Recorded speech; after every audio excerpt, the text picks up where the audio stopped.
is. Okay, welcome again to Social Distillation, the submarine still of the internet, where we attempt to drop the bead and pour white lightning straight on your brain. Today, hopefully, the white lightning will be nice and smooth.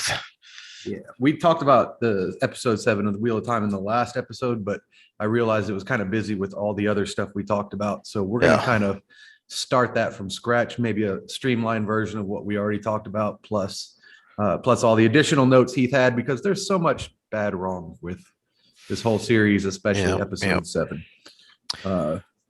Well, so let's talk about the very opening of the episode again, because I was a little surprised how much you disliked it when at least at the beginning I thought, oh, okay, we're doing something good. This may be why I was so annoyed with the episode.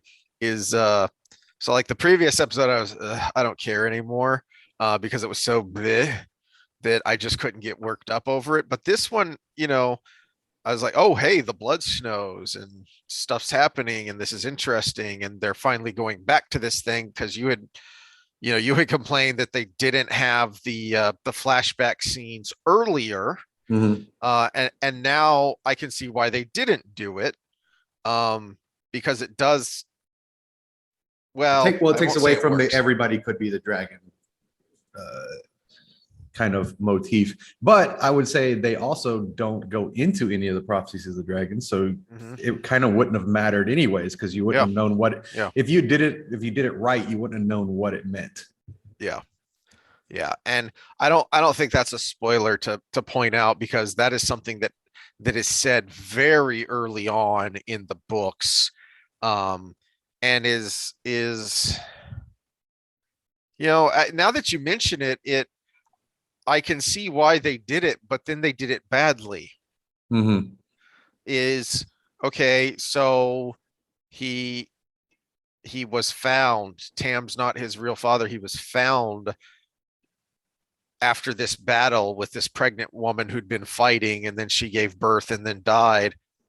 So as I've ranted about ad nauseum before, there's no setup and payoff. You have not set this up, so you haven't earned the payoff. Yeah, well, I see what Rafe is trying to do here. In the books, there is no mystery who the freaking Dragon Reborn is from the very beginning. Rafe makes the comment in one of the little clips you can watch that the book was very Rand centric in the beginning, and he wanted to make it more. He used the word inclusive, and anytime you hear that, we already know. All right, he wanted to make it more inclusive, and that wasn't the point in the books.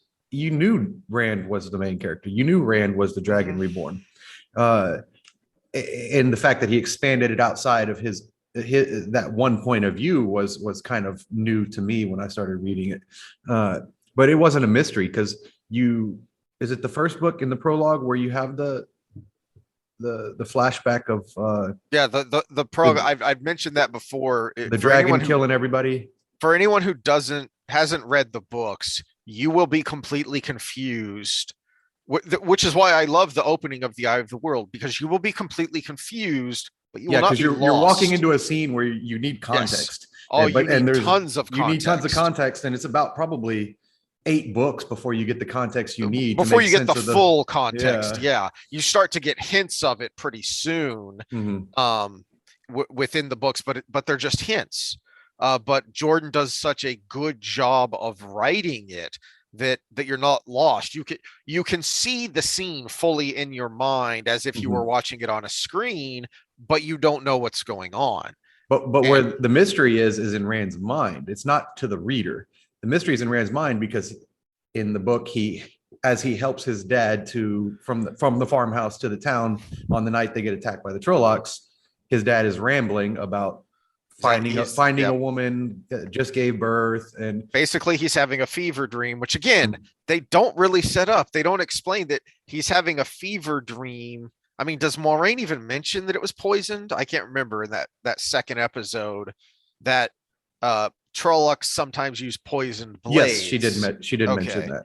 She said, but she only says he would have died if she hadn't healed him. Yeah, and they So, don't do a good job of, again, show don't tell, show how bad how bad a shape Tam is in, and they mhm, never really show that. And then even when they get to it later in this episode with that flashback, he still kind of looks lucid. It looks to me like he's just telling Rand this mhm, rather than rambling because he thinks he's talking to someone else. mhm. Because it's so short and it's so badly done that you don't get that feeling. So it seems it's just exposition. It's telling, not showing.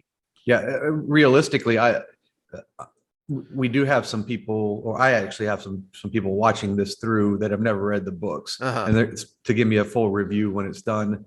But I don't see how you actually even know what that even meant in that scene where he's rambling all of a sudden.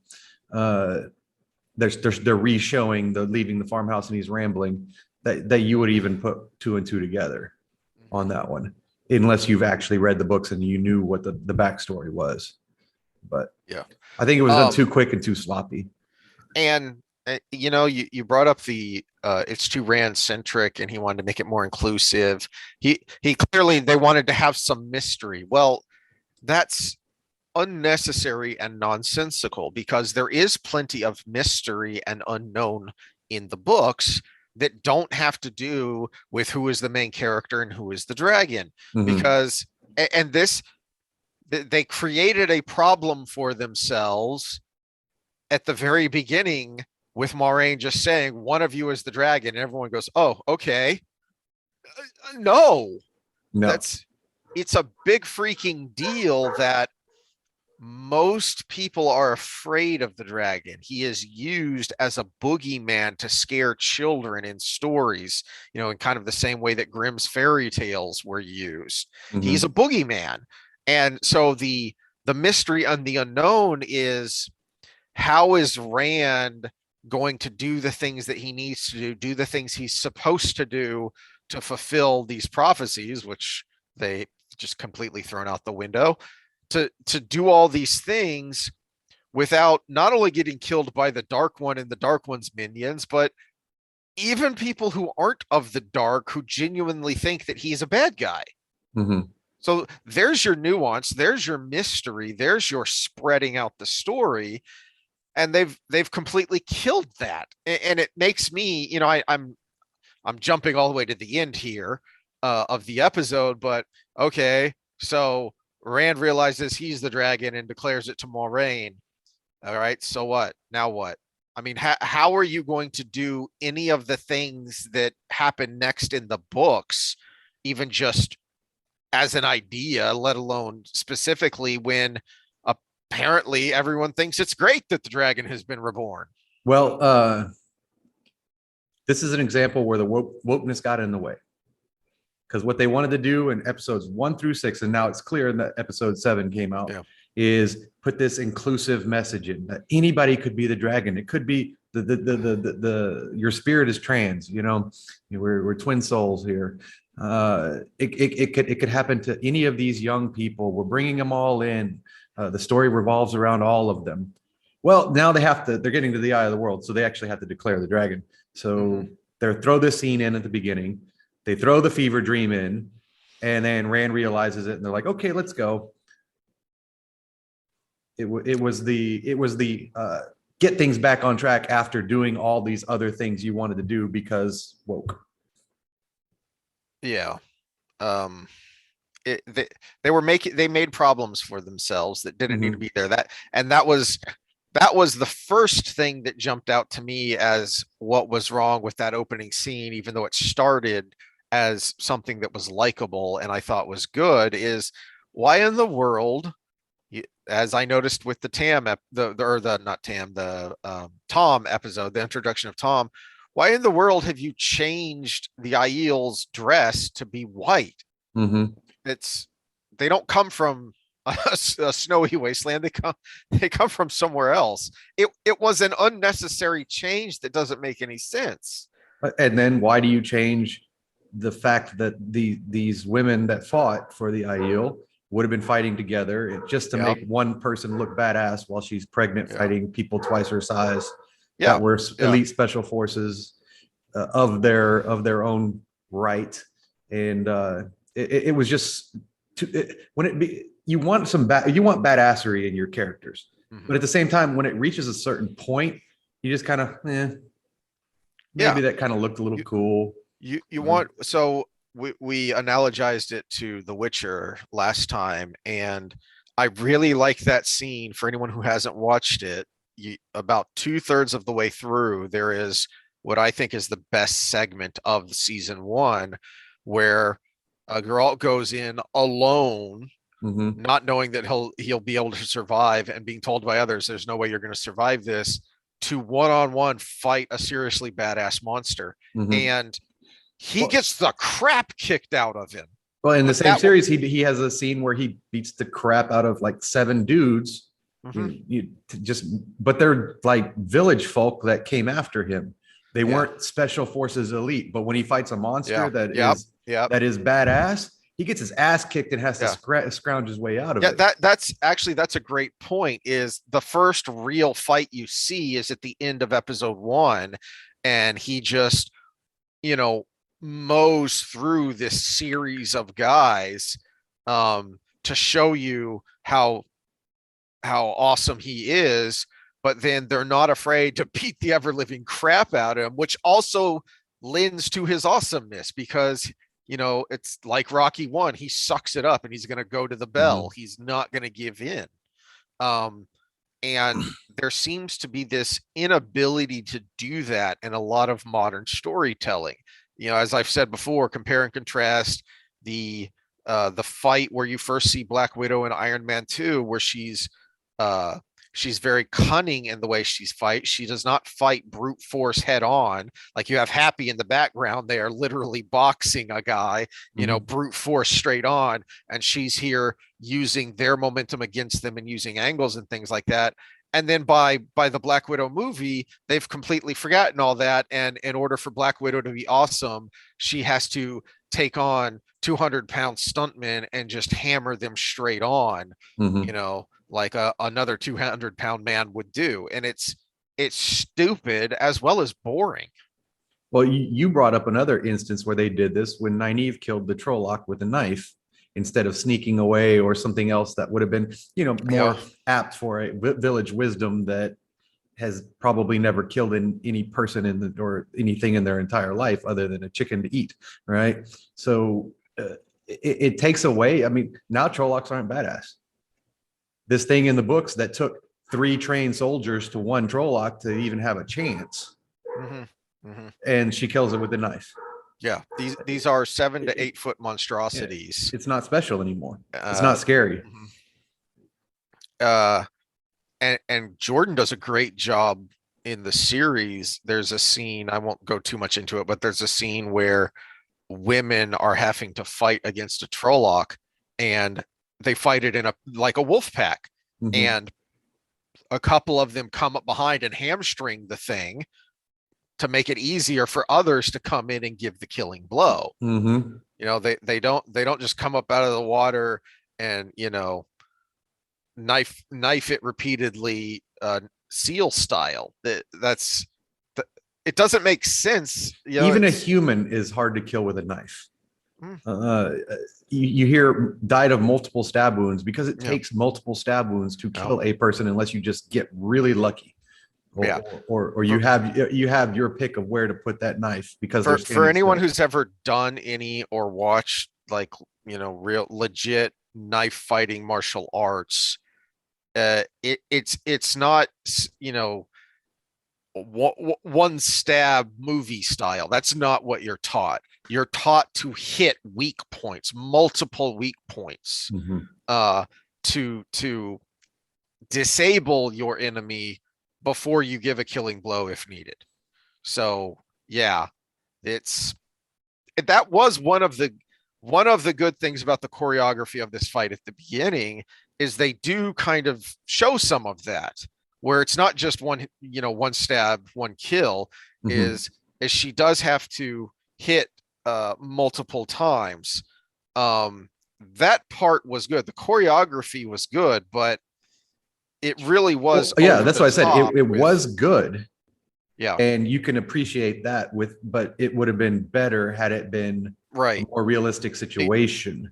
because they did a decent job. Like I said, I really liked the opening where this big guy comes rushing at her like a big guy with a sword would probably do, of just rushing in to overpower her. Mhm. She uses her agility to sidestep and then uses his momentum against him by grabbing his cloak and using all of her weight to jerk him Clothesline them down, basically. to Yeah. clothesline him and bring him down to make him easier to kill.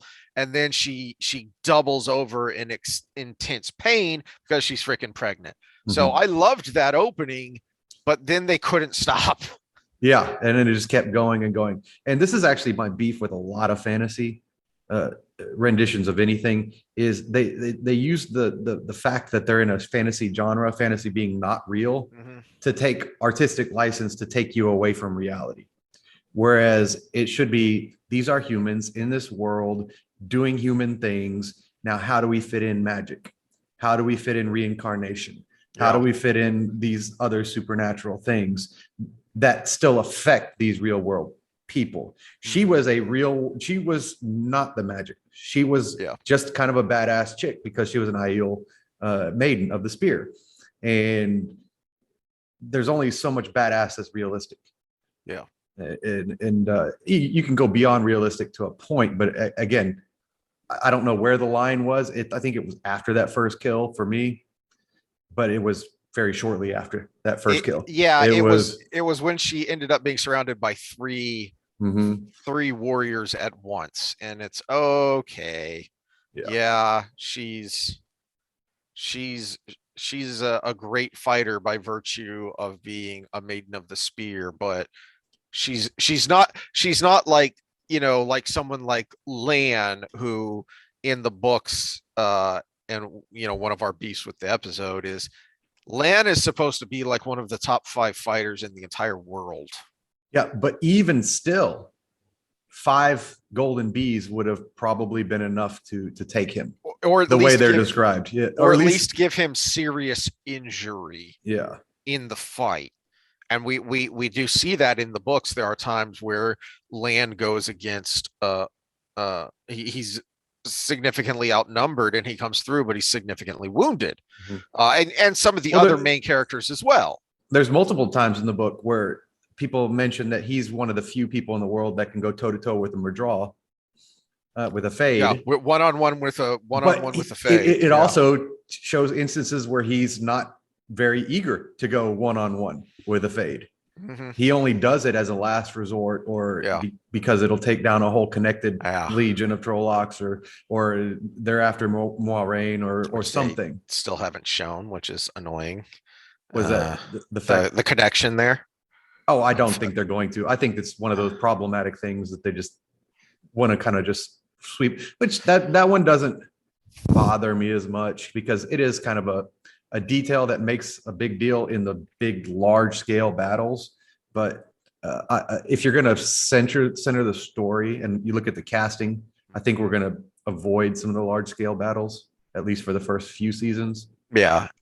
Uh, I had a thought. I forgot what it was. which actually takes away from Matt because that was kind of his point. But yeah. So that was that was one of our previous points is um shifting onto Lan here as an example. It's also an example of something they've done problematic throughout. He had that great scene in the opening in the first episode at the end there with the when the Trollocs invade Emmons Field. But then you actually haven't seen him do a whole lot since then. He's kind of been, as I said, he's been dwarfed. Of mhm. we set him up as he's the big tough strong guy. Okay, so now we're going to toss him all over the place to show so that everyone knows we're in danger and this enemy is strong. And it's like, okay, but now you've completely neutered Lan. Well, my big beef with how they're playing Land is not only the emotional side. They're trying to show Yeah. you his inner uh, his feminine side this whole time. Uh, but it's actually the bigger beef is that he's so unaware half the time of his surroundings. He was surprised by the Trolloc in the ways. He was surprised by Nynaeve, which in the books that actually does happen. Not that he was surprised though, that he was surprised that she tracked him because he came up on her in the book and was like, "How'd you find us?" Mm-hmm. So she didn't come up and put a knife in his throat. So there's a Yeah. it seems nuanced, but it's a huge difference. He was he didn't expect her to be able to track them, but he was not surprised by Yeah. her getting there in the sense of someone sneaking up on you. Yeah. And then even in this episode, we fast forward to near the end when he gets jiggy with Nynaeve, he falls asleep and is totally unaware of all the things she's doing in the room at the time, which is not like Lan. He would have been awake past her, and then woken up to any sound probably. Yeah. So I do think they thought they were turning the tables, because there is that moment where she's trying to sneakily follow him through the town, Mhm. and he Except she's knows at the that window like this. he knows that he's being followed, and then he sneaks up on and surprises her. Mhm. So okay, but that's that's creating a moment, not creating a story. So you create this moment and you're like, oh, this is going to be awesome. This is going to be so cool. Except it doesn't have the impact because you've completely undermined it with all this other stuff that you've done. So what you have is a bunch of disconnected scenes, individual scenes that you think, oh, this is going to be awesome when when you write and shoot them. You haven't crafted a cohesive narrative that builds, right? So I used the Iron Man 1 as an analogy last time of the way it builds Tony Stark and builds his character to the very end where he just says at the cockily at the press conference, I am Iron Man, right? Mhm. So that payoff would not have been nearly as impactful. And think about how impactful that payoff was. They did such a good job of setting off that payoff at the very end that they created a multi-billion-dollar multi-movie franchise that had never been done before. Well, okay, so we'll go back to Witcher when we talk about building. So we and it's in a different way because they started off with him as a badass Witcher, Mm-hmm. and there was a build along the way that you don't get till the end. All those little things that happened in every episode where he became a little bit more human was needed for his connection to Siri Yeah. at the Yeah. end. He would never have been the person he is to Siri, which I hope we're going to about C now. If he hadn't had all those other moments in the past that built up to that moment, the Yeah. moment So with the this is witch, the moment with his times with Dandelion, and then meeting Yennefer and all of those things. this is something that I kind of know now, but I did not know at the time because I don't know. I haven't played any of the games. I don't know the source material, but I'd said something to a friend of mine who had played it, and he said, "Oh yeah," and confirmed this that I was, because they did such a good job of building that to the end. I was assuming, especially after I saw the first trailer for season 2, that Geralt was going to become a kind of father figure Mhm. to Siri, and friends who had played the game said, "Oh yeah, that's absolutely what he is in the That's game." the whole premise of the game. Yeah. Yeah, so that this, and then that's where one of them who had read some of the books and short stories had said that yeah, these basically what these are like the prequels to the games, the literature that are the prequels to the games. But that's I mentioned Dune previously too as another good example of I don't know that source material. I was not lost during that movie. I Mhm. was not lost. I followed the plot, and it was very entertaining, um, because they're building something. There is a cohesive narrative from start to finish where where each step builds off the previous one, so that not only does everything make sense, but the things that are supposed to be emotionally impactful are more emotionally impactful, are more memorable, Mm-hmm. because they. Uh-oh. I think we lost Heath. Let's see if he comes back.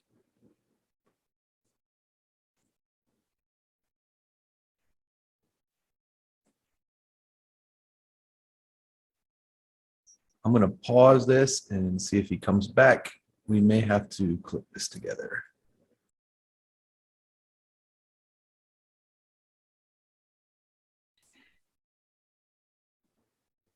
All right, little hiccup there with connection issues. So I was talking about Dune and Witcher both as great examples of how you build a story. A story is not a series of events. It is a continuous thing. So both Witcher and Dune, I went into not knowing the source material, or knowing very little about the source material. And yet, not only was I not lost, not only did I follow along because they did a good job of portraying, of showing and telling. So you don't have to have known the source material, but they did such a good job of building off of each thing that the moments that were supposed to have emotional impact had emotional impact. So when somebody dies, you don't want it to be, oh, that character died. You want to force a sympathetic response, or an empathetic response. Uh, if somebody has lost their father, and you have done a good job of pulling them into the story, then they should reflexively have those feelings come back. That's tends to be why people cry during movies or TV shows. Is you're doing such a good job of linking these things to make it believable, even if it's in a complete and bizarre. I have since found out that the author of Dune basically wrote it while high on mushrooms. Oh, this makes sense. Makes a lot of sense. So that's what the spice is. Okay, so you've got someone who is a weird hippie dude, and yet you create something that's not Altered States, which is one of the most bizarre movies ever made, that I was forced to watch by a mutual friend of ours who likes weird things like that. So it could have been a completely unrelatable, bizarre, what did I just watch? But, you know, no, even in this ultra fantastic, weird blend of sci-fi and fantasy, they created emotional attachments so that when characters die, it matters and it's memorable. Mhm. Well, specifically to Land and with The Witcher in the becoming, starting as a hard ass badass and becoming someone who could be a father figure, Mm-hmm. that progression was done well and made sense. And I would have loved to see a similar progression with Land towards Yes. Nynaeve, because you would have seen a slightly more human moment or something that happened along the way that created okay, maybe hard ass wasn't the right thing to be at this moment, and until finally he breaks open, and which is he does Mm-hmm. many books later, and then the love story kind of comes out. And that's a great point, and it's something that you mentioned in earlier episodes, because they completely cut out Land training the boys on how to fight, Mm-hmm. which one is a problem because you've got these village bumpkins who are suddenly fending off these terrible monsters that they thought were just stories. But also, as you know, that goes right into the point you just made, because that was one of the things that started to soften Land Mm-hmm. in the books, is him um feeling an obligation to protect these boys and make sure they could protect themselves. That was part of his softening process, and it weaves into that romance with Nynaeve, and it's part of what helps him eventually acknowledge that romance rather than trying to be this stoic stone wall. Well, an example of that that's done very quickly and almost a little too rushed, but it's what ultimately saves the day is Boromir with the hobbits. He was helping them learn how to use the swords that they brought and helping them become better. And they had the moment where they all dogpile them, and that's ultimately what breaks the spell in the very end when he sacrifices himself for their safety. So Yeah. And think about how that's so much of a longer setup in the books, obviously, but they still make a point to show it in the movie, and it's not that long of a scene. no, Really, it's very short, but it's there. yeah, that So and the second breakfast scene are right together, and they're both very pivotal to everything that goes from there on. Mhm. And it makes it one of that. So that plus his interactions with Aragorn mean that it's not just, oh, Sean Bean died again, Yeah. as he always does. Well, and it's not just he was the human asshole and he died. It Yeah. was he was human, so therefore he was flawed, but he really wanted to do the right thing and ended up And yeah, sacrificing he did a himself at very the end. heroic Yeah. thing, and it made that scene have real emotional impact. And that's something that I was hoping to eventually get T on to talk with us, because he actually likes the show and I've been harassing him about it in text. But he says his only real problem with it is there are no memorable scenes, there's no memorable one-liners. Like from the very beginning, Game of Thrones had memorable scenes and memorable one-liners, and he's Well, part of that basically is like, the exceptional acting. yeah, but it's basically I'm entertained, but otherwise whatever, and I This think is that they wanted to be the next Game of Thrones or Lord of the Rings, Mhm. but this is going to be the next sort of Shannara. Yes, It- that is. and for those that haven't watched Yeah. it, that's because it's going to be the next sort of Shannara. It is following this. It's following the same playbook. Realistically, if it wasn't for Manu Bennett playing an excellent druid, I wouldn't have probably finished the series. And that was one of my favorite book series as a kid. And it I, wasn't. Go I ahead. watched the first season just because I was bored. I think I mentioned this a couple episodes ago. I watched the first season just because I was bored and it was on one of the streaming services I had. And I didn't care enough to even look to see. I just assumed they didn't make any more because the first I think season it was went so bad. three seasons. Yeah. Yeah, it changed networks and with 3 seasons. I have since discovered, but I actually think, and this I got in an argument both with T and with my wife about this, who said I was just being overly bitter because I like the book so much. But I think Wheel of Time is worse than that first season of Shannara. It is because And it deviates from the story more. but no, here's that's a good point. But the reason I said was because I never felt like Shannara was pretending to be more than what it was. Yes, it was bad because it was tween teen angst, drama, silliness. There was kind of eye rolling if you're, either in age or mental acumen more mature than that, right? So it's going to be less dramatic, less serious for that reason. But I never felt like it thought or it was pretending to be something more serious. I never thought that they thought that they were being high drama. No, this is teen tween, you know, Well, and entertainment. part of that's probably money. They knew they were middling to low budget. They knew they were just trying to bust something into the mainstream to maybe get more production value for later episodes, I guess. But it didn't And work. right. And by their own admissions of what Amazon was trying to do here is to make the next Game of Thrones.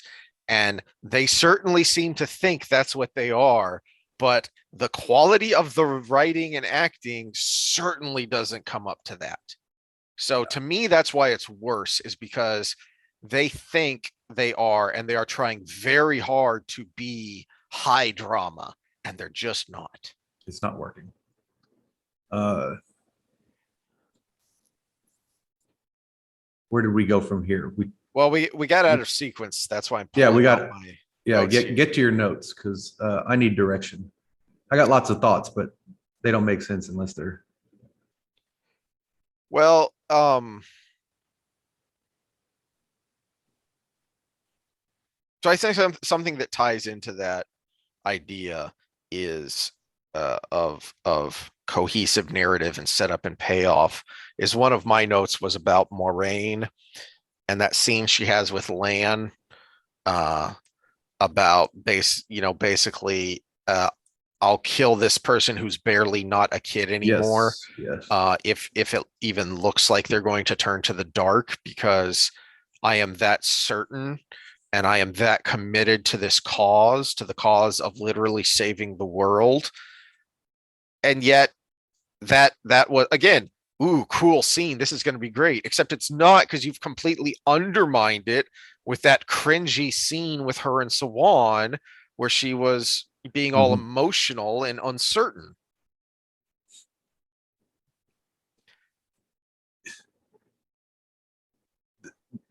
This is a problem, and again, it's something I think they're trying to make up too late for things they did early, where they wanted to have this human experience as of Moraine. She's let's see her love interest, which was I mean, I don't even know if we're going to get back to her real love interest, for those that know who I'm talking about.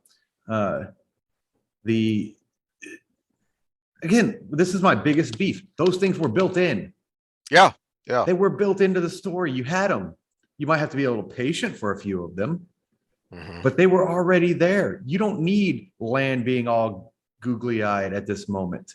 You don't need Perrin to have been married already. You don't need Egwene and Rand to be, fucking like rabbits every time they seem to have a room alone. You don't need, I mean, if they're going to do all this, you might as well show it. God, make it more entertaining. That at least Game of Thrones, my butt. Yeah, that would at least add entertainment value. If I'm going to have to deal with a stupid ass story, I might as well see some boobies. I wore the wrong shirt. I have one that says "Boobies make me smile." But yeah, you don't need all of these things, because there was already circumstances that fit those narratives in the books. And I understand some would be hard to write into the movie, but none of the ones they've done so far. There was no point in having Moiraine and Swan being pillow friends. There was no point to that. You could show them as friends behind the scenes, which that was true. But to have them as a couple, there was no point. And that ties directly in with what I was just ranting about with undermining the scene in this most recent episode. Is if you had really understood and really been committed to being true to these characters, how much more impactful would it have been if, instead of having this cringy, Rainbow Mafia checkbox scene with Moiraine and Sawan, it had just been them talking and planning, and Moiraine calmly expressing concerns and doubts, calmly confiding in her best friend of her concerns about, am I making the right decisions here? But back to your point about her being deadly serious about killing somebody if it was for the greater good. At that point in the books, at that point in their mission, they would have had a strategy mission, strategy meeting. Yes. It wouldn't have been a friendly meeting. No matter how friendly they were, it would have been, hey, we got to do something. We couldn't talk about it out there with everybody else. Yeah. Well, actually, and that's a great point, because so I've used the example of Lord of the Rings in the past, and this is a great example where they could have learned a lesson from that. Is You see that later in the books. There is a meeting between Moraine and Sawan, and Sawan kind of loses her shit. And what the heck are you doing, Moraine? This was the plan. This is what you were supposed to do. Instead, you're doing this. What the heck are you doing? Which is where you bring in the human side of Moraine, because she grew attached to the kids. And So it made her deviate from the mission to some degree.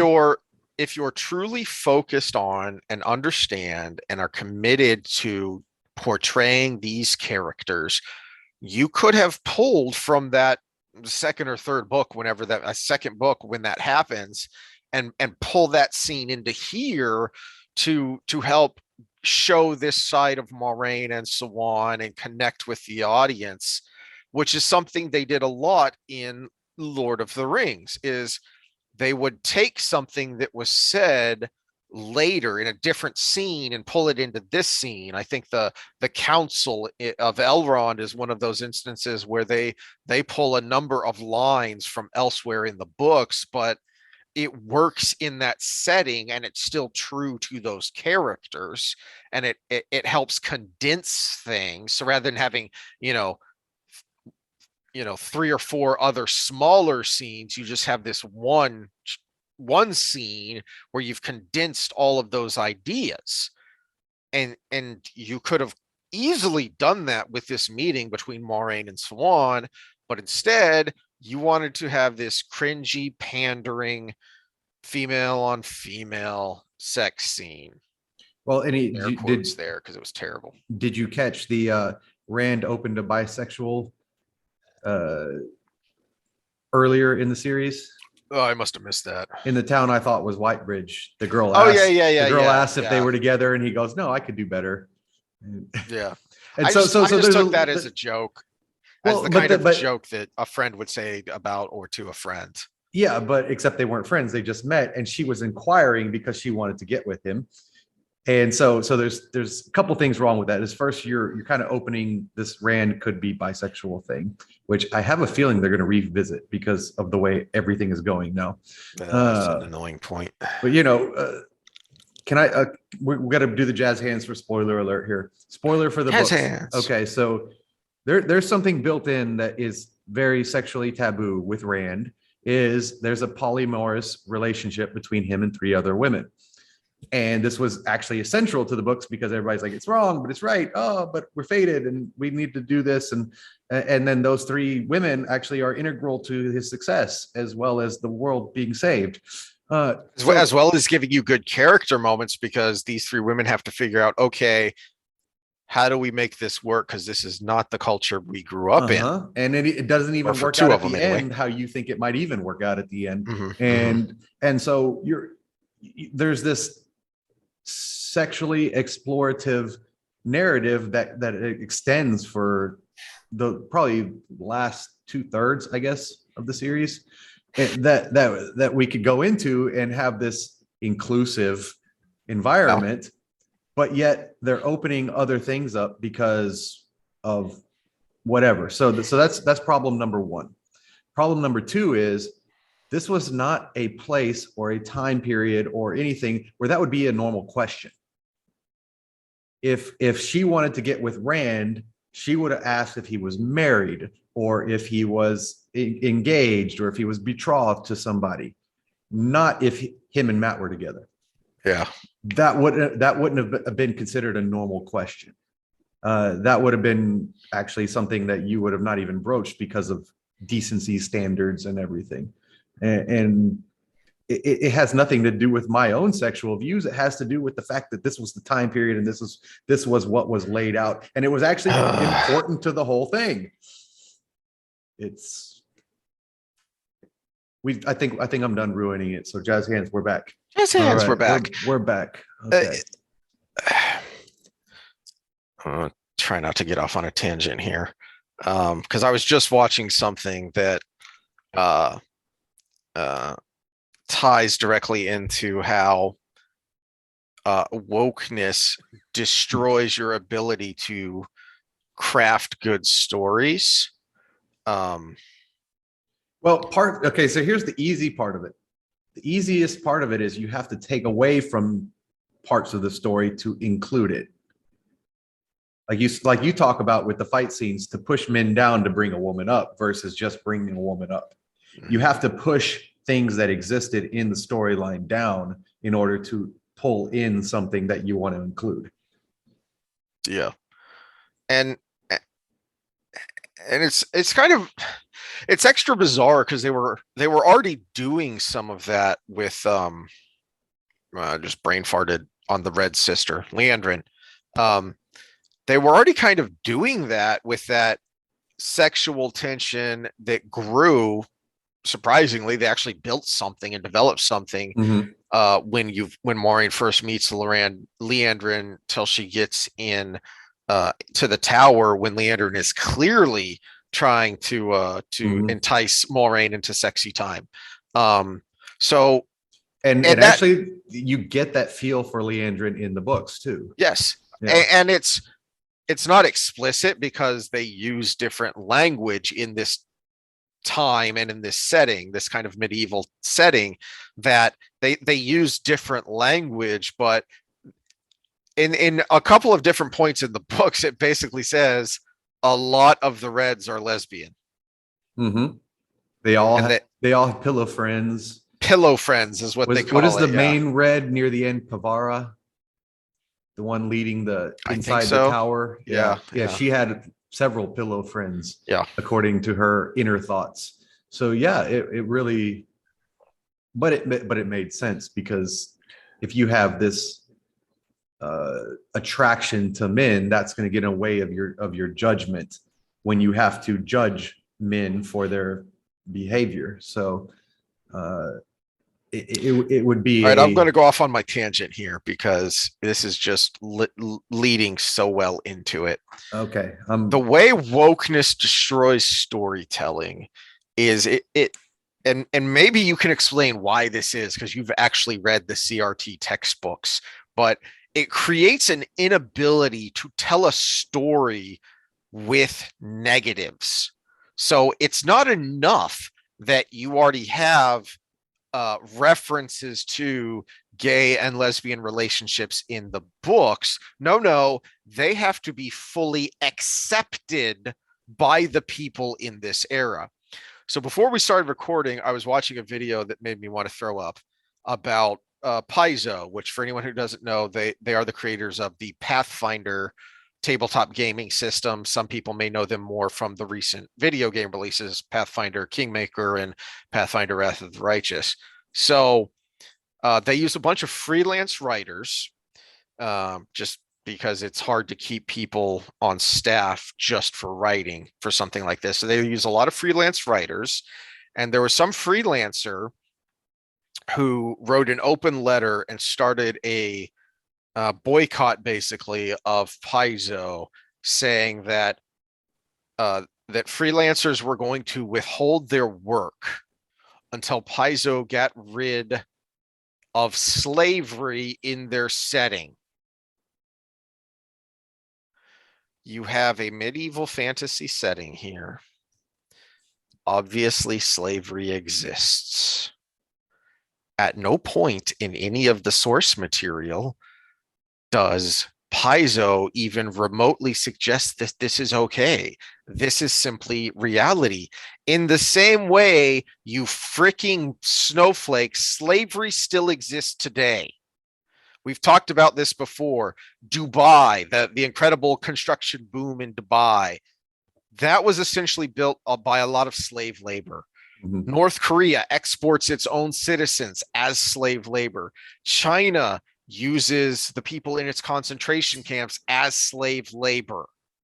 It exists today, and you're all bent out of shape because it is portrayed negatively in a fictional context. In fact, there's a written adventure where the whole point of the adventure is to organize a slave rebellion on this island and free the slaves. Why?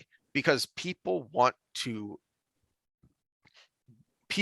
be heroes. They want to live vicariously, whether it's through sports heroes or whether it's through movie heroes, or if you like playing video or tabletop games, becoming that hero.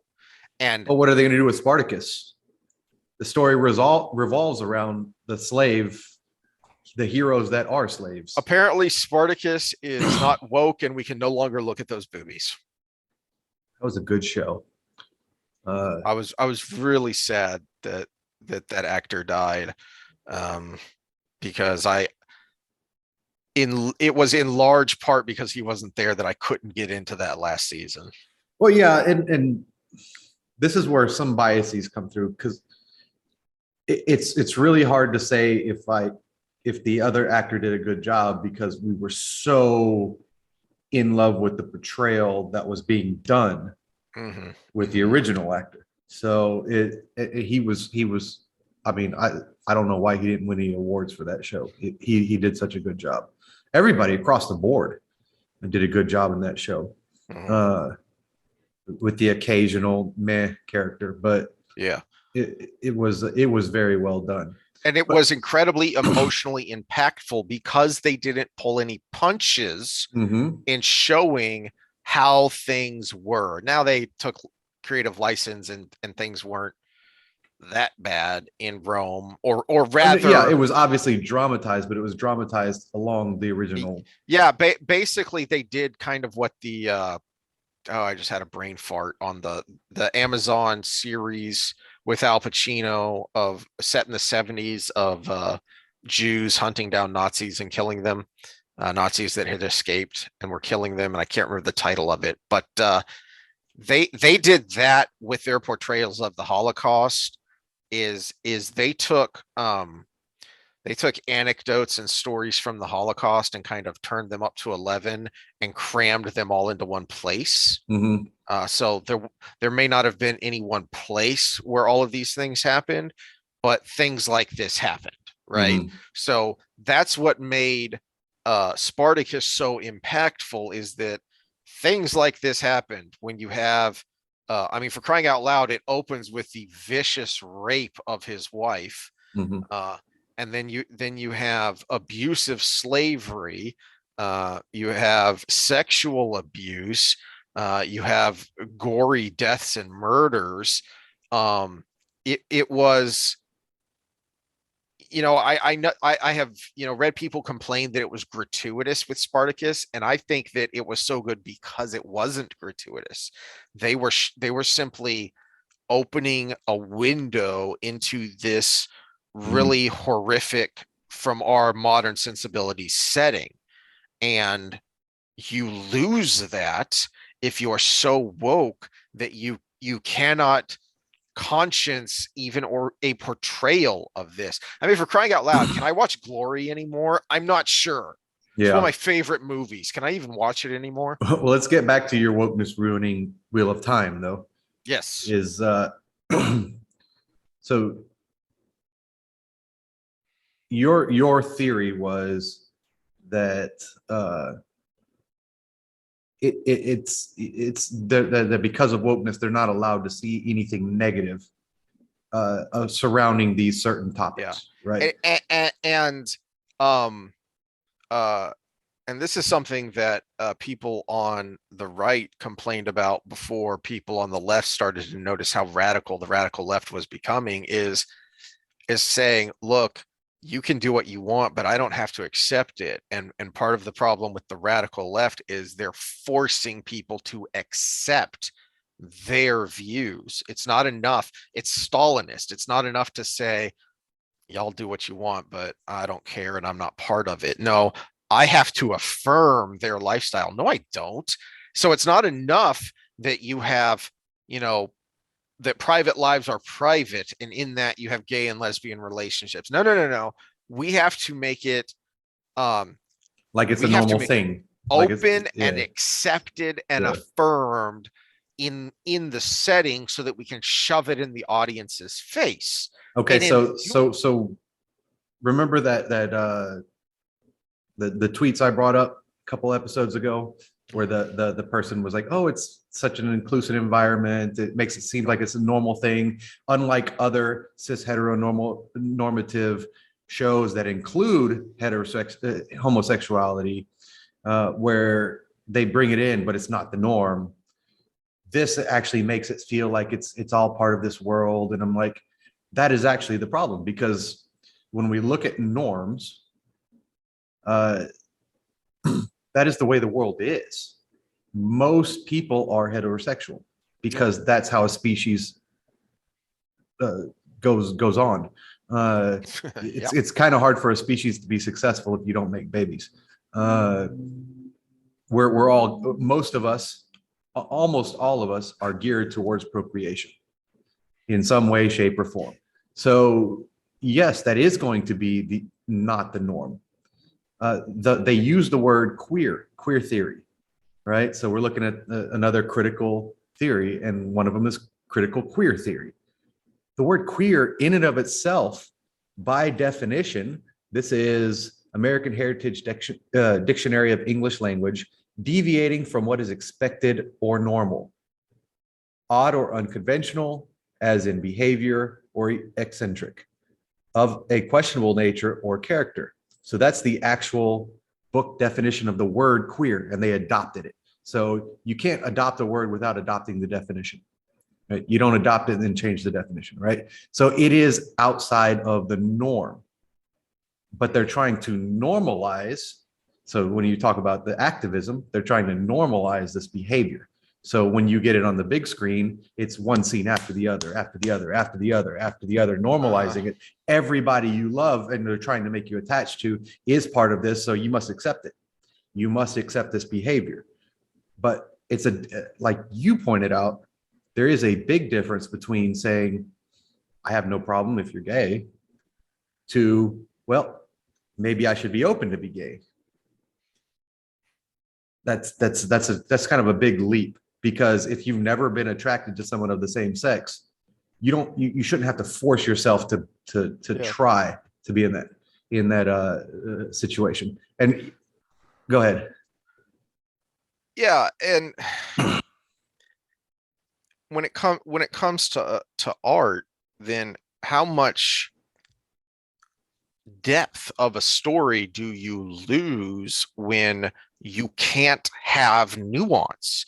Well, You okay, can't have details. let's Saki this and circle back. Uh, so we talked about at the beginning of the episode where fight scene cool. Yeah. Till it wasn't cool. Yeah. Right. So taboo behaviors, queer behaviors in this show, cool until they're not cool. If there's a character that was, like, again, we talked about Leandrin. Great example, could have gone along that storyline. She's trying to seduce Moiraine. Maybe we could even introduce that side of the White Tower through her. That's cool. That's awesome. That's not what makes her bad. What makes her bad is that she's trying to kill people, you know? So you could include that, but then it would be organic. Organic being like natural. It's part of a world that where the abnormal is something and you can accept it and it's there without hating on it, but at the same time, it's not what everybody else does. Okay, so that's point number one. So you're right there. But the problem is that's where the right stops. The right as in the political side, not as the correct side. Where it doesn't get it right is that's part of the activism. Because if I include these things in all these different places, so this is it could be unconsciously in his mind, but this is what Rafe is doing. If you include this all over the board, and this is with skin tone, this is with sexuality, this is with all of the things you can call activism, you can't criticize his work. Mm-hmm. Because we can't criticize the quality of the Wheel of Time without criticizing all of these other things that he included.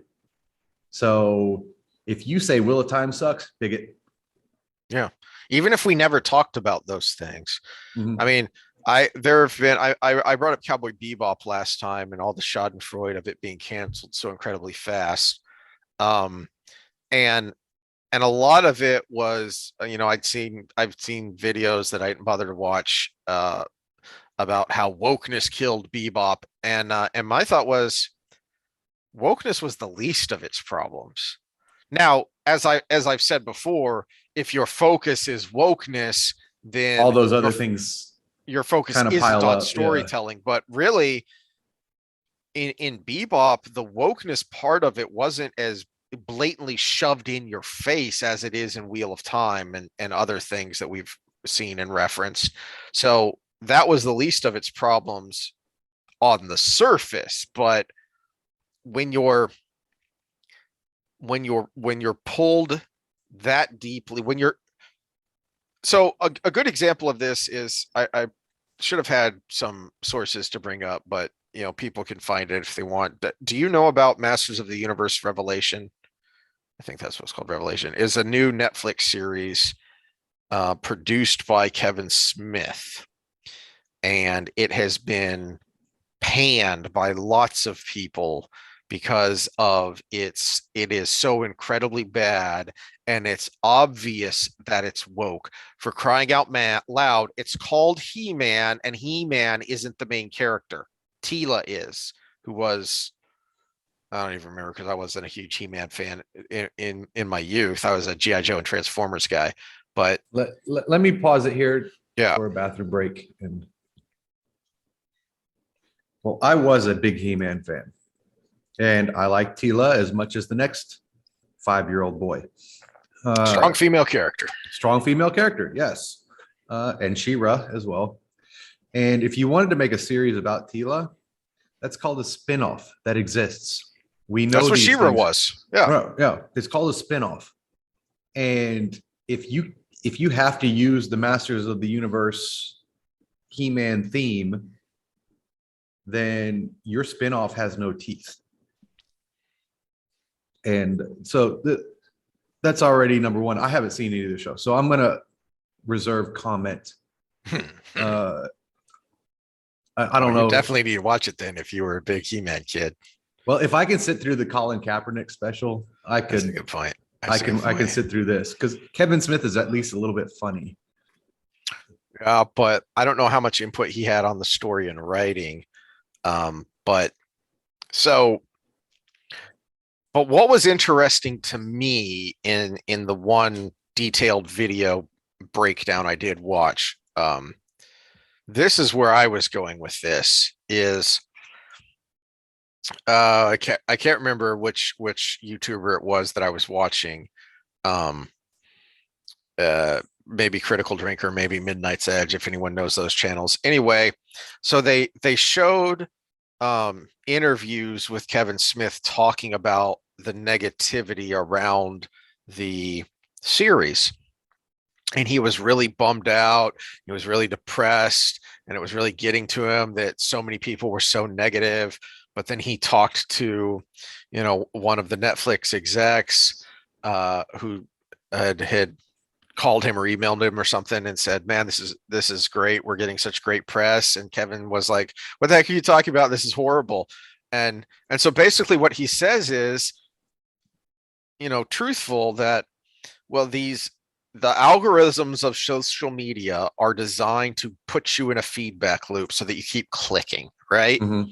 So he had gone down this rabbit hole of these negative reviews and articles, and that's all he was seeing. And this executive told him, "No, just stop looking at that stuff and look at this stuff." And then he said, "Oh, it was great. And so now all of a sudden we're doing great." Wait a minute, back up. You just complained. You just said that you were in a bubble of negativity. And by your own admission, all you did was shift to a bubble of positivity. But now you're saying there's nothing wrong with the series. Everything is great. How do you have such little self-awareness? And that's where I think the wokeness ruining art comes in, is that when you are so woke, when you are surrounded by these ideas of positive affirmation for marginalized communities, that this is how things must be. It doesn't even, I think, cross your mind to, you know, to make Spartacus, to show the downsides, the horrors, the badness of slavery. No, you have to either not show it at all, or you have to make it a tiny minority are slavers, and the overwhelming majority are throwing down this patriarchy or whatever. Mhm.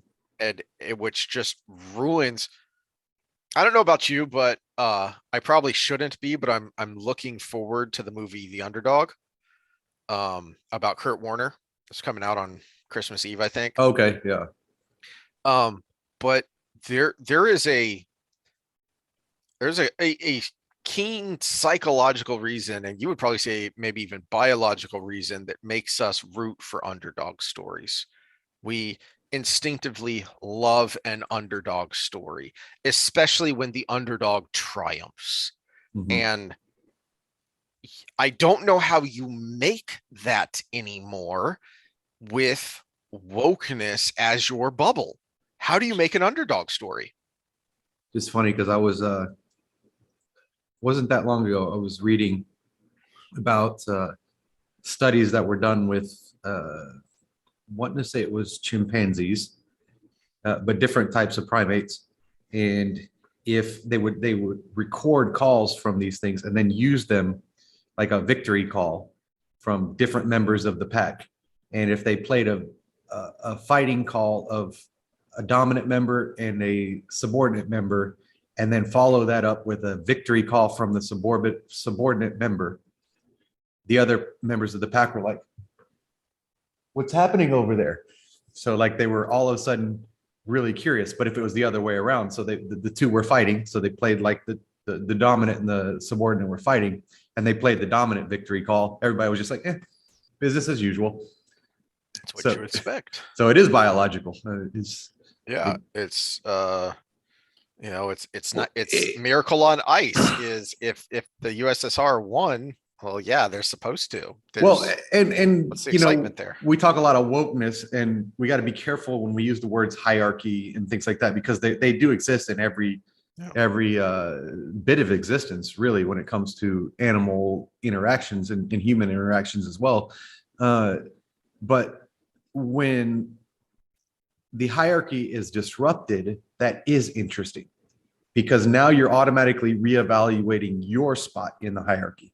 And that And brings so, us right back to Wheel of Time, because that but when you is, see the underdog win, that disrupts the hierarchy, because it's not the prototypical quarterback that's doing his thing Mhm. that you're like, oh, I'm not 6'4" and 220 pounds from a well-off family that could send me to quarterback school since I was 5 years old. All of a sudden, it's this other dude, and you're like, well, shit, maybe I should have followed my dreams, or I maybe was I all was the bagging groceries, and now all of a sudden I'm winning the Lombardi Trophy. yeah. So it You know, disrupted the hierarchy, just like someone like Drew Brees or Doug Flutie breaking into the starting Mhm. lineup is interesting because it disrupts the hierarchy.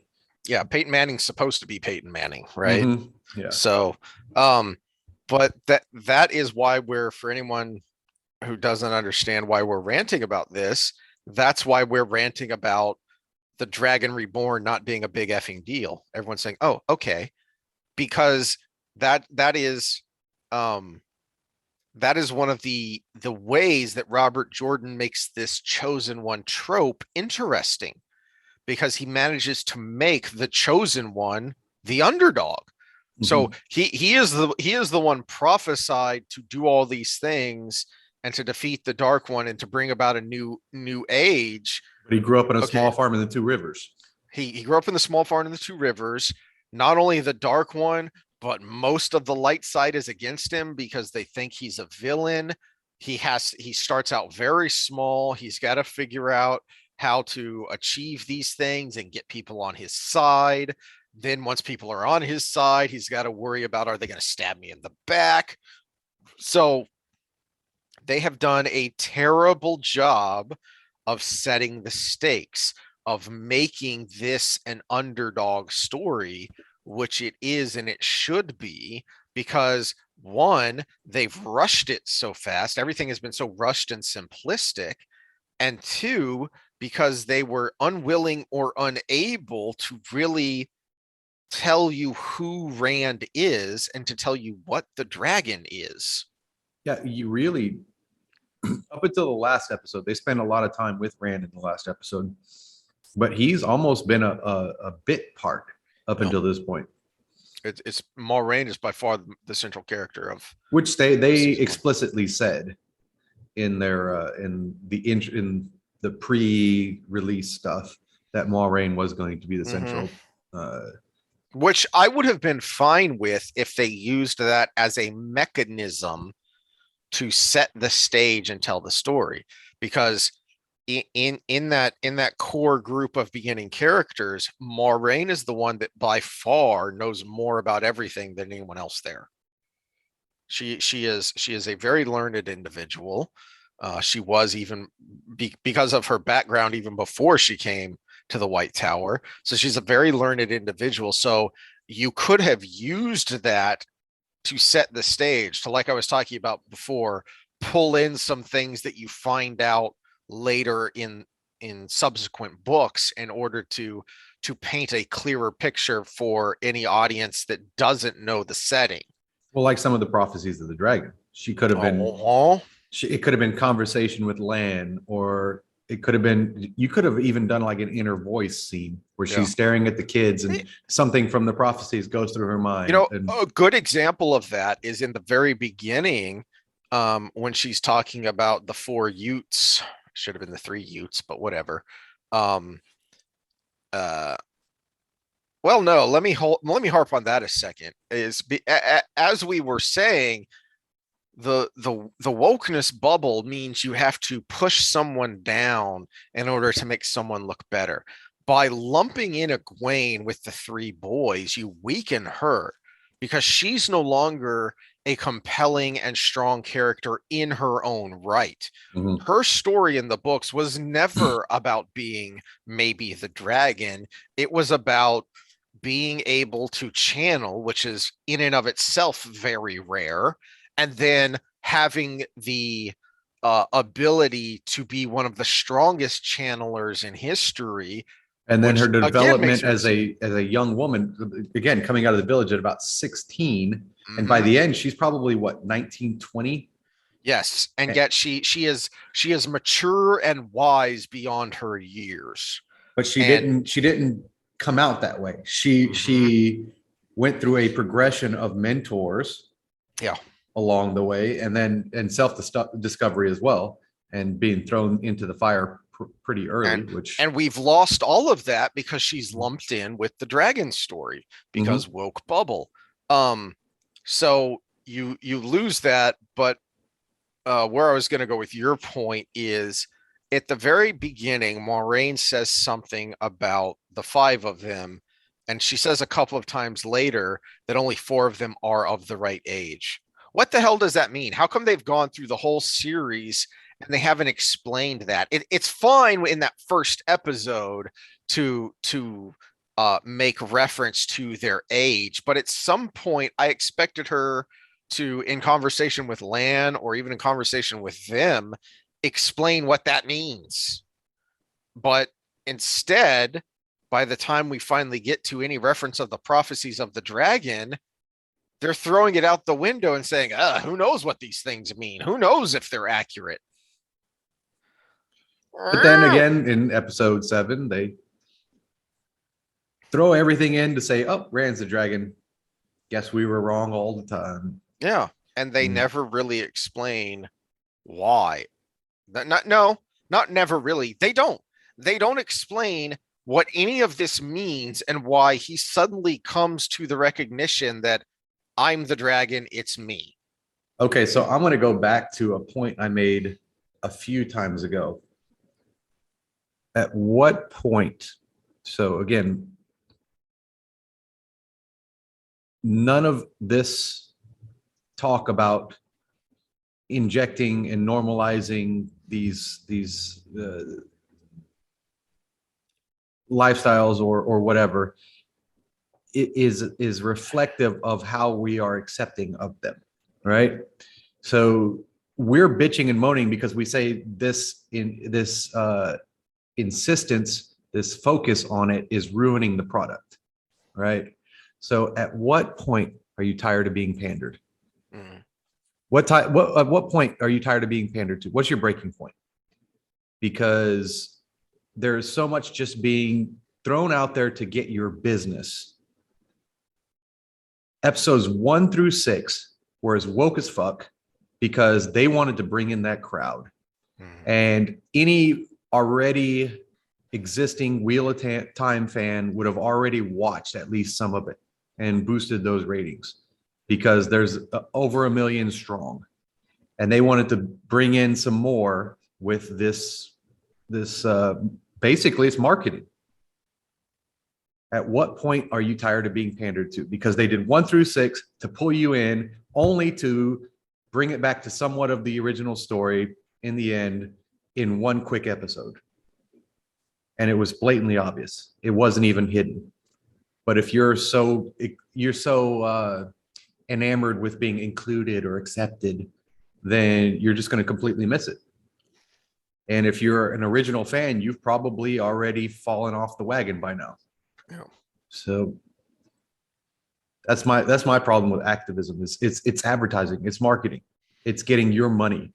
Rafe is making a lot more money than he did in Survivor. That's for sure. That's my 2 cents. You should be offended. You should be more offended by this than from it not being included, personally. That's my rant.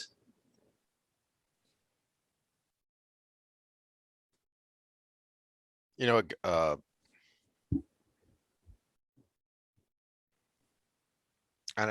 I don't know if it ties into it or not, or if it's just, well, here's how I think it ties into it is I really think wokeness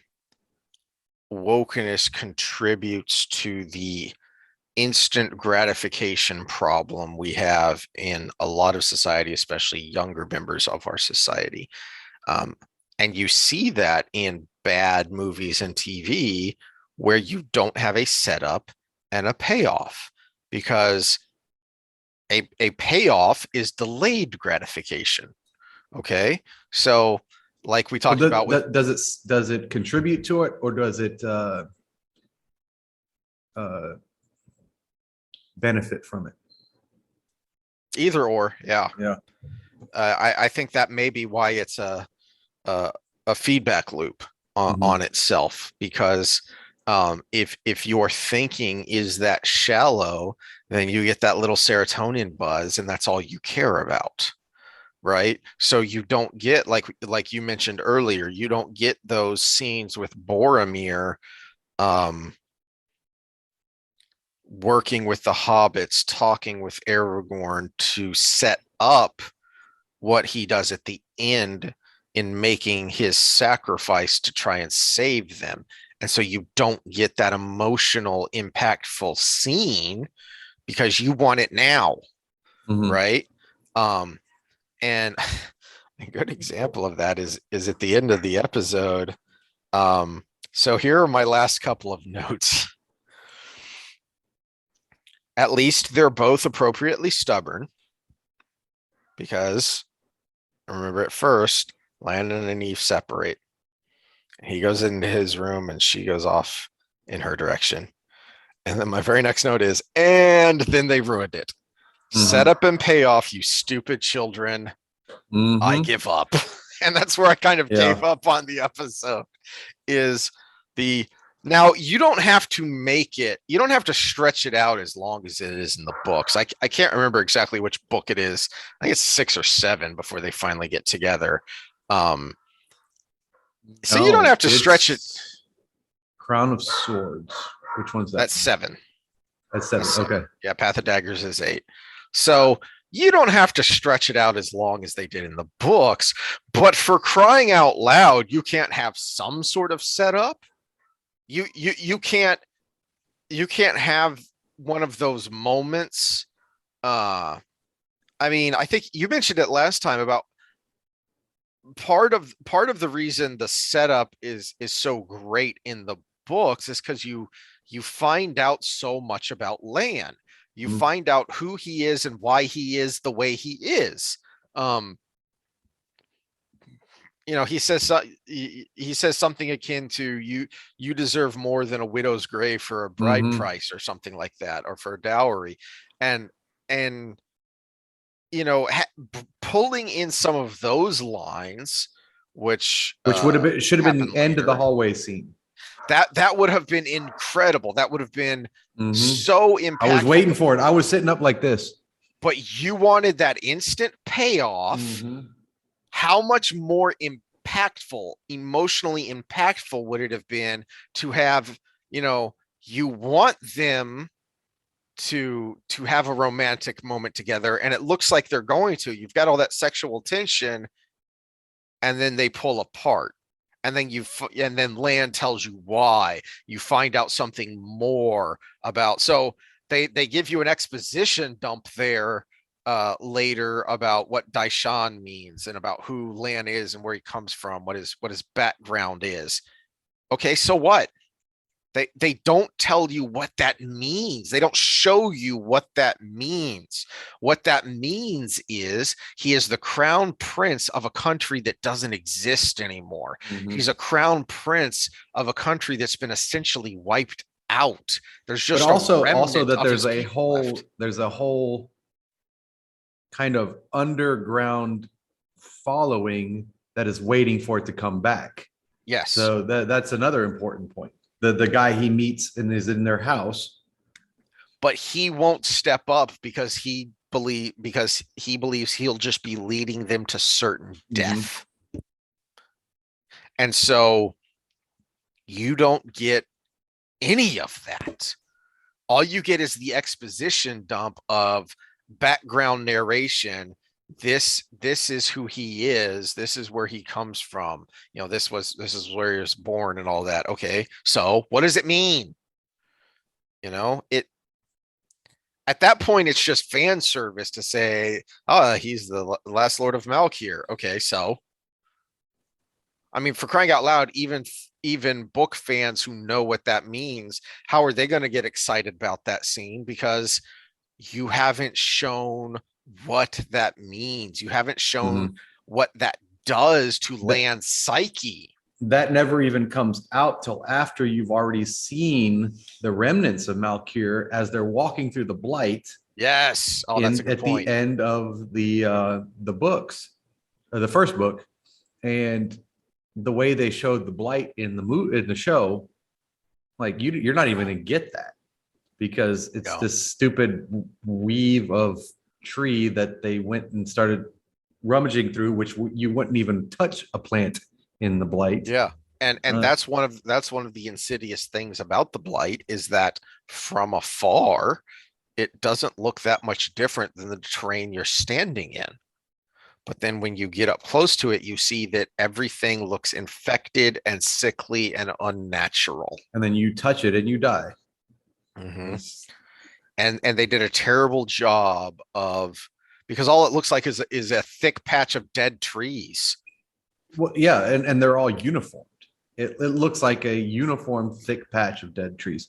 But the other part of it is this is where land is exceptionally important because one of the major themes was even though it looked normal but slightly infected, he knew how to navigate it because he was trained as a young child Yes, to do he was so. trained. He was trained from his youth to be a warrior and to Mhm. know the blight and how to navigate it.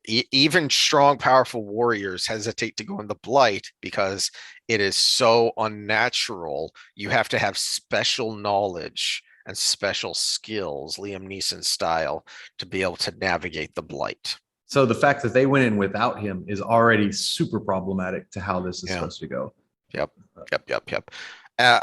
On a minor note, the other thing that after I had given up, the last thing that really jumped out at me that made me grumpy was them walking to it, and the reason being because one, it seems cheap to me is you didn't have them riding up to it because you didn't want cost of having to deal with horses. But that lends to something you've been complaining about, which is you get no sense of scale, Mhm. both in geographical size and then time. Okay. So if it's just right there and you can walk up to it, then how far away is it? How big is Okay, this place? so let's just take things from a commonsensical standpoint. So they walked up to it. Len and Nynaeve and Egwene and everybody get together and they realize they're missing. They had grabbed some horses. They could have caught them Yeah. Yeah. very easily. It's like my rant about the end of the previous episode of you're creating false drama here because, you know, she can just open it back up. Mhm. And they kind of hand wave it with, oh no, you'll attract the black wind. Okay, so we just wait around for a little while and then come back in. Yeah, Or and then what? this thing created by the Ogier can't use. Yeah, yeah. But yet So all the Waygates are in their language. It's yeah, not you know something made by the power. It's that's another great point is you have created more problems for yourself because you wanted this cool scene rather than having a cohesive again. narrative. I'm Why is Loyal even there?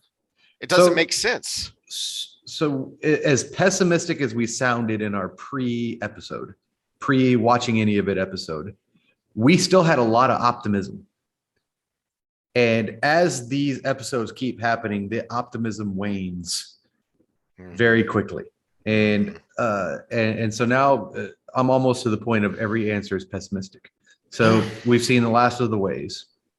Ta'Varen's not even a thing. It's the fact that they're all the dragon. It's I think we've even seen kind of the limit of Loyal's role.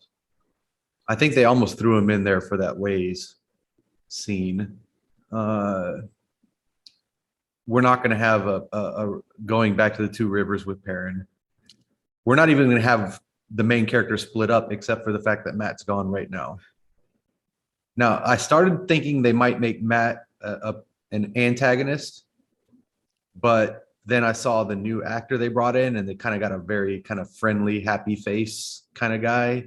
So maybe I might be rethinking that just because of the new casting. But yeah, I was thinking Matt might be a protagonist. I'm even thinking they might somehow combine Peyton Fane and Matt into one character. That would be weird. That would be weird, but I'm not putting anything past them because of the way they've done this. Elaine is supposed to make an appearance. I saw the person that's supposed to be her.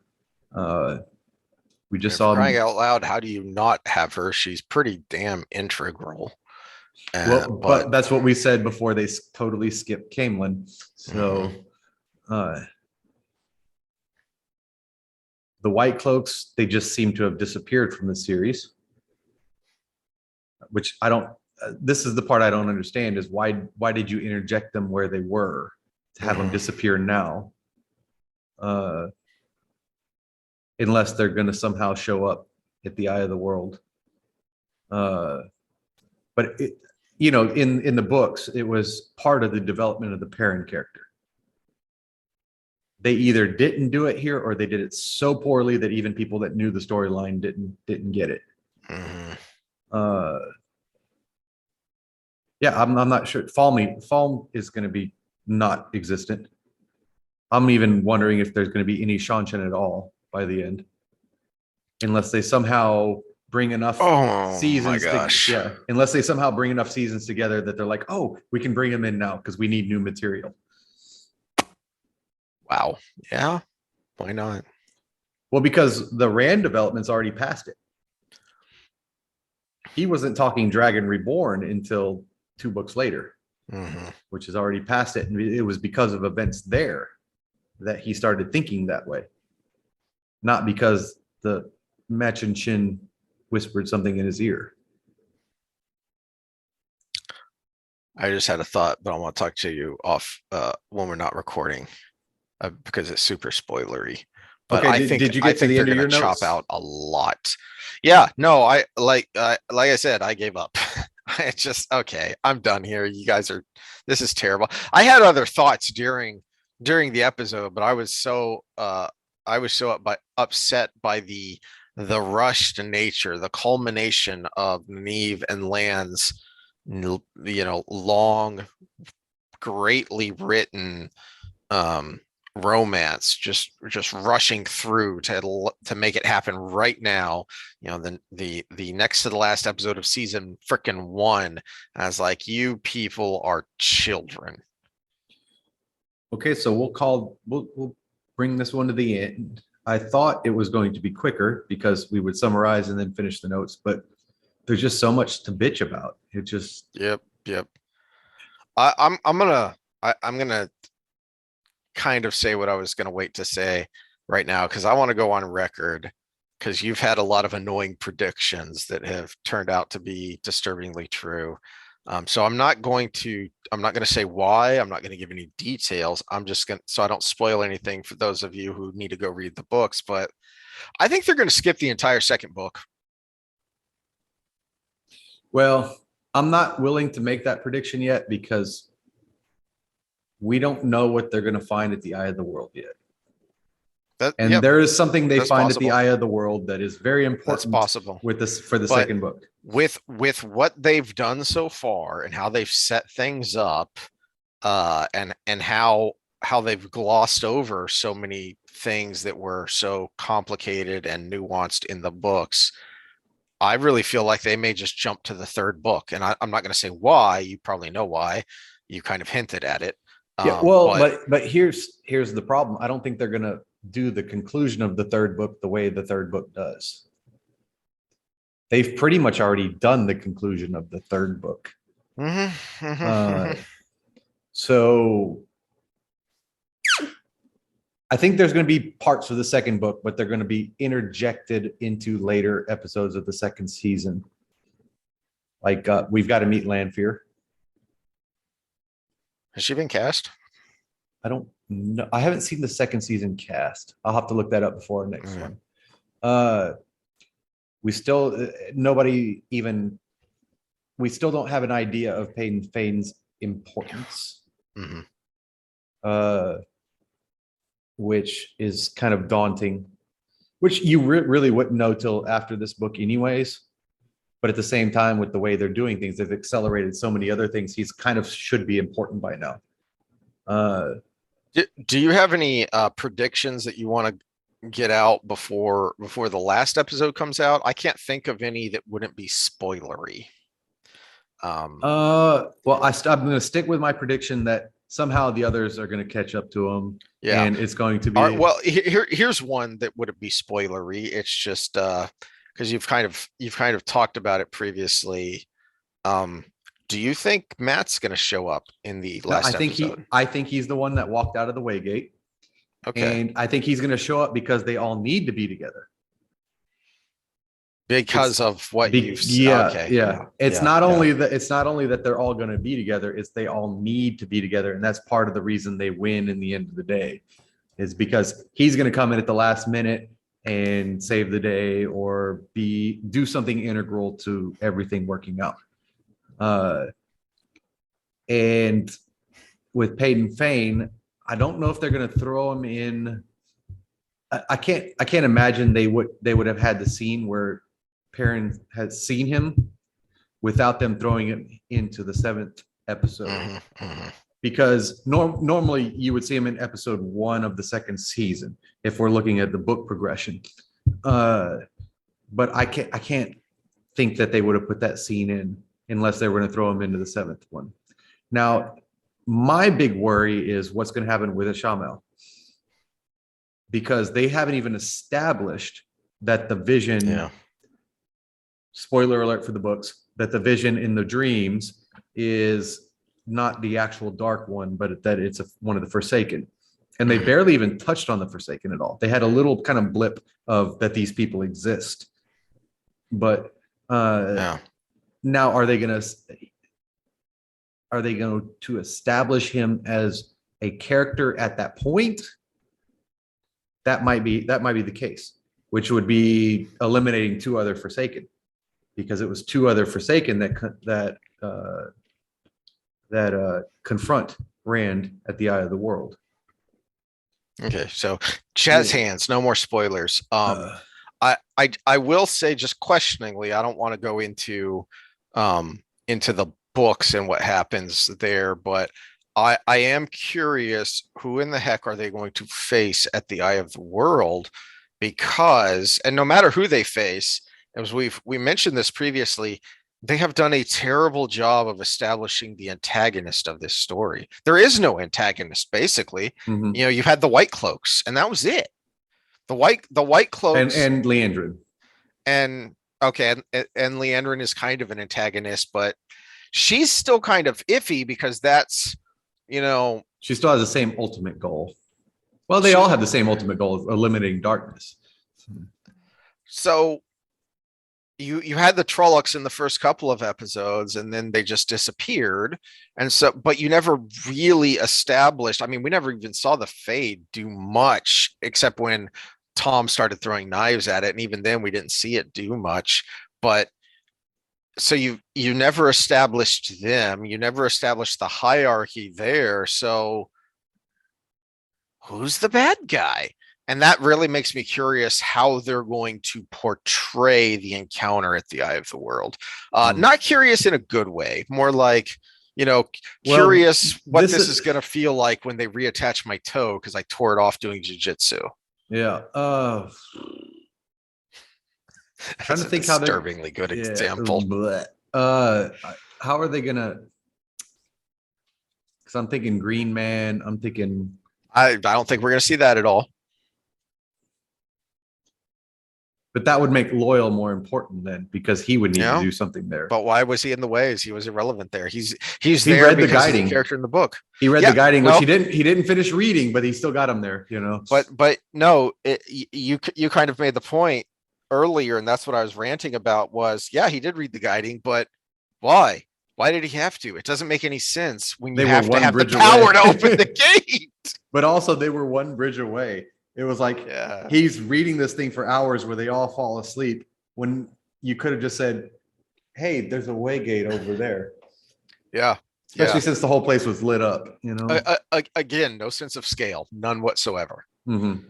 And how much better and how more intense would it have been if they didn't have to have it as, you know, what it's kind of like? Obviously, it's kind of like when we were in Midsummer Night's Dream, you know, in high school, where you only have a stage to put something on. So you're trying to say that you're going miles, but you're basically walking to the other side of the stage, but you could still see the stage. Mm-hmm. And that's what we saw in the Ways. Yeah. Because they were on this landing, was supposed to be called a landing. He's reading the thing and he's like, this way. And they go maybe about 20 steps. It's like they didn't have the time, energy, or money. You could still see the landing to the left when they're at the top at this way gate. I'm like, he could have said, it's right there. It's like they didn't have the time, money, or energy to redo the soundstage. They had one soundstage. They had it decorated and engineered in one particular way, and they couldn't touch it.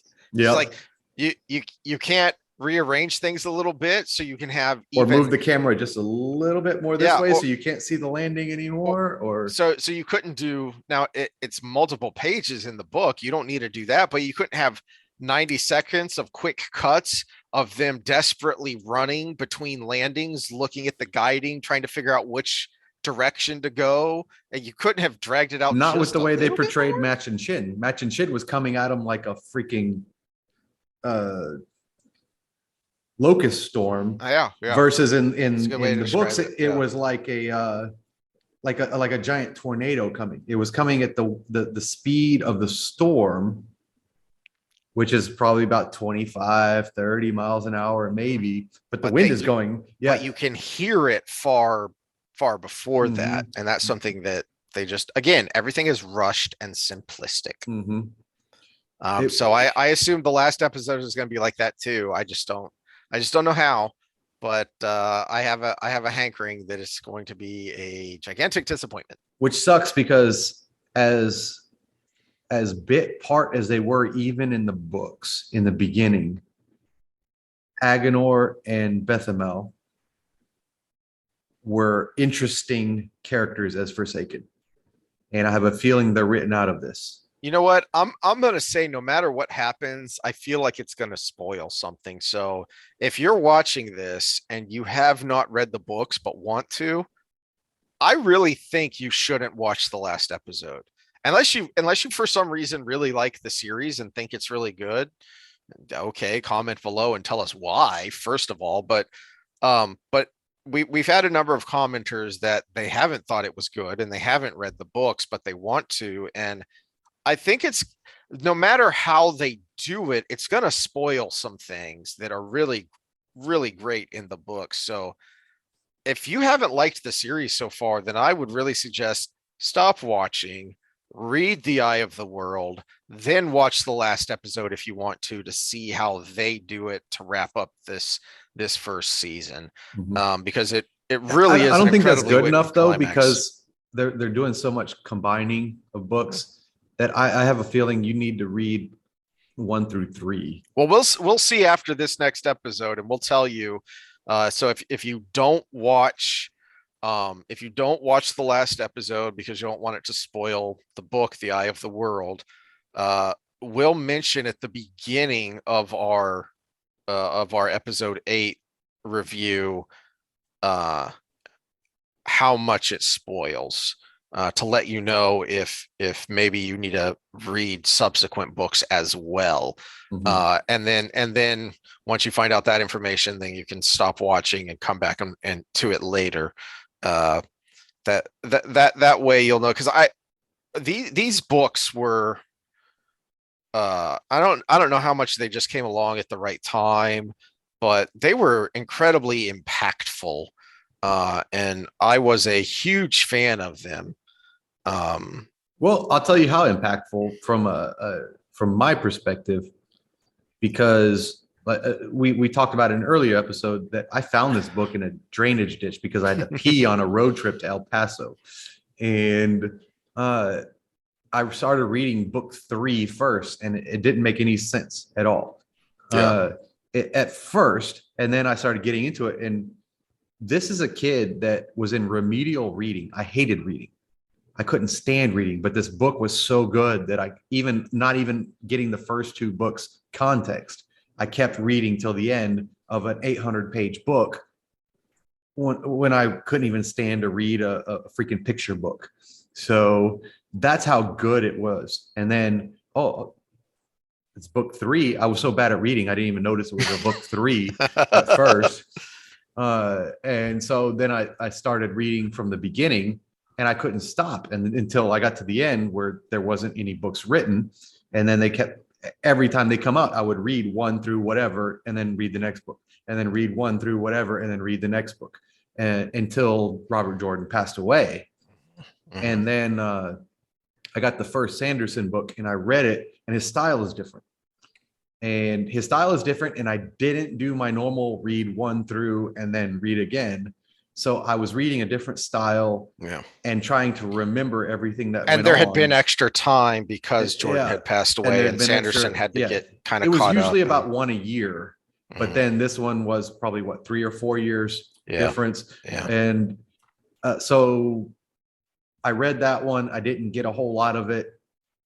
And then I waited till it was all done. And then I started back at 1, read all the way through, and then read through all to the end. But yeah, it took someone who hated reading. I was proverbial Matt, hated doing his letters, which is little things that I wish they had included in this which makes me think there's not going to be an Ulver, because that's important for that. But which is very sad. I have a meme for that. If Ulver shows up, I have a meme for our episode review. Yeah, I hated reading until I read The Wheel of Time, and I've never looked back. I read all the time now. So that's a great place to end it, and a great recommendation for getting out there and reading the series. So we'll see y'all next time, which will probably be the episode 8 review, unless we have time to do some other stuff before then. Yeah, we might talk some politics in between. So if you're here just for Wheel of Time, wait for the review. We'll make it clear in the title. All right, later, y'all. Later.